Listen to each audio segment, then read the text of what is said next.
Pengantar materi zakat oleh Andi Bambang SPDI MPDI. Perhatikan dengan seksama, zakat dibagi menjadi dua macam, yaitu zakat fitrah dan zakat mal. Kali ini Pak Andi akan menjelaskan materi zakat. Perhatikan penjelasannya. Oke, pada pertemuan kali ini Pak Andi akan membahas tentang materi zakat. Materi zakat di sini ada dua materi yang akan kita sampaikan, yaitu macam zakat dan materi zakat. Macam zakat itu ada dua macam. Yang pertama adalah zakat fitrah dan zakat mal. Zakat fitrah dan zakat mal. Kemudian selanjutnya prolog atau pengantar materi dari zakat. Materi zakat, terlebih dahulu kita akan membahas tentang pengertiannya. Pengertian zakat menurut bahasa dan istilah. Terlebih dahulu kita akan membahas dari sisi bahasanya. Yang pertama, zakat itu artinya adalah suci. Yang kedua, bersih. Yang ketiga, tumbuh. Yang keempat, berkembang. Pertama yaitu suci.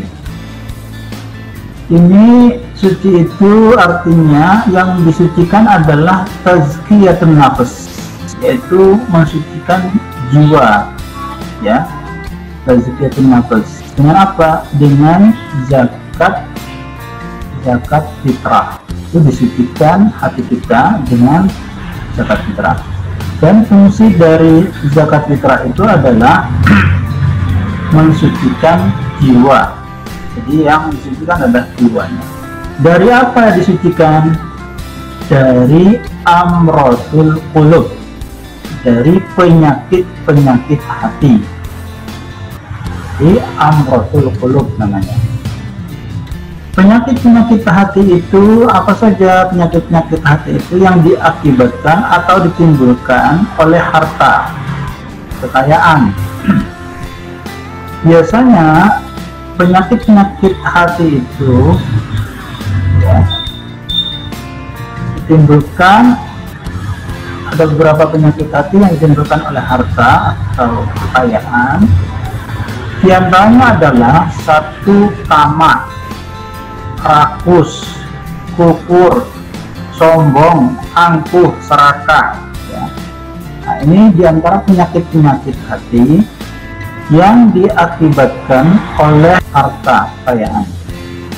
Bisa tamak, rakus, kufur, sombong, angkuh, serakah. Nah, kalau kufur dan kafir, bedanya adalah kalau kufur itu mengingkari nikmat yang Allah berikan, Allah yang berikan, sedangkan kafir yaitu tidak mengakui adanya Allah dan tidak mau menyembahnya. Itu namanya kafir. Tapi kalau kufur mengakui Allah tapi mengingkari nikmat yang Allah berikan kepadanya. Inilah yang disucikan, ya, disucikan. Jadi penyakit hati ini dihilangkan.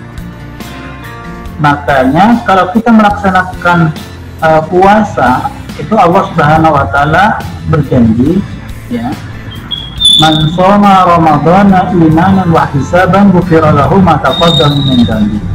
Barang siapa yang berpuasa di bulan Ramadan dengan iman dan dengan berhitung atau mengingat kesalahannya dengan benar dan minta ampun kepada Allah Subhanahu wa taala, maka Allah akan mengampuni dosa-dosanya, ya. Seperti amrotul qulub ini. Dan jika kita sudah selesai melaksanakan puasa dengan benar dan kita sudah melaksanakan zakat, maka yuladu alal fitrah, seperti bayi yang lahir. Nah, makanya di sini disucikan nafasnya atau jiwanya. Kemudian kita masuk ke berikutnya adalah arti dari zakat itu adalah bersih. Apa yang dibersihkan? Yang dibersihkan adalah harta benda kita.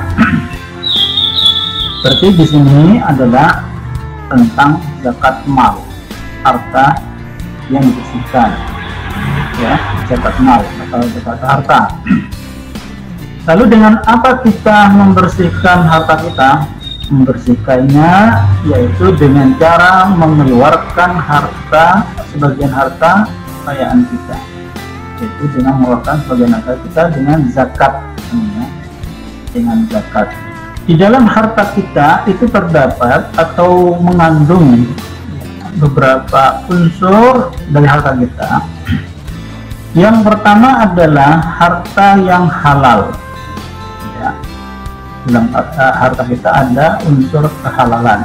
Halal itu artinya boleh, jaiz, mubah. Ya. Jadi mau kita apakan, mau kita gunakan apapun, ya boleh. Ya. Kita diciptakan oleh Allah Subhanahu Wa Taala, ya, sebagai manusia. Ini ja'ilan fil ardi khalifah. Kita sebagai seorang khalifah, maka hendaklah kita gunakan yang halal ini untuk kebaikan, ya, untuk memberi nafkah kepada keluarga dan sebagainya. Untuk yang halal ini itu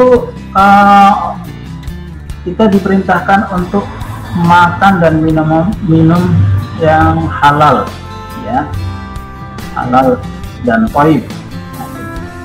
Kalau di dalam harta kita itu yang halal ini itu belum tentu thayyib, ya, belum tentu thayyib. Thayyib itu artinya baik, bagus. Di halal ini belum tentu thayyib. Maksudnya perhiasan ini halal tapi belum thayyib untuk dimakan. Jadi thayyib itu kalau sudah thayyib maka dia baik untuk diri kita, baik untuk pencernaan kita, baik untuk kesehatan kita. Di dalam harta itu ada namanya unsur yang haram. Baik yang kita lihat atau yang kita tidak sadari, itu ada dua unsur haramannya. Yang pertama adalah haram lizati.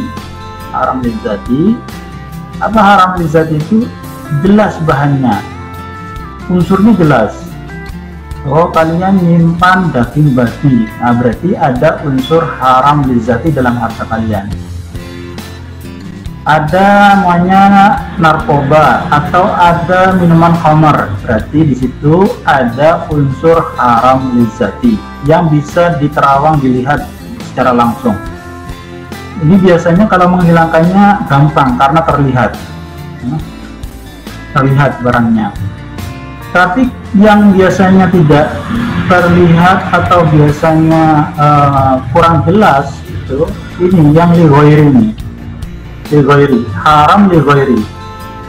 Haram lighairi itu contohnya adalah dari sisi bahan, sesuatu halal tapi bercampur dengan yang haram, tidak diketahui, ya, bercampur dengan haram. Di situ nggak kita lihat atau diketahui atau tidak diketahui, bisa saja, ya. Kalau tidak diketahui biasanya dimakfu, ya. Seperti pembahasan Pak Andi minggu lalu, ada 5 orang yang dimakfu. Nah, tetapi di sini tetap dia mengandung unsur yang haram meskipun tidak diketahui, ya. Tetapi di sini ada unsur yang haram, ya. Haram lighairi namanya. Kemudian prosesnya seperti curang, menipu, mengurangi timbangan, ya, cara memperolehnya. Nah, ini disebut dengan haram lighairi, ya. Haram lighairi. Hasilnya berdampak negatif, baik kita sadari atau tidak sadari, yang haram ini itu bisa berdampak negatif, baik nanti di dunia maupun di akhirat, ya. Itu bagi kita. Islam meyakini bahwa yang haram pasti memiliki dampak yang negatif, karena Allah Subhanahu Wa Taala itu memberikan larangan itu berserta dengan hukumannya. Hukumannya nanti bisa di dunia maupun di akhirat.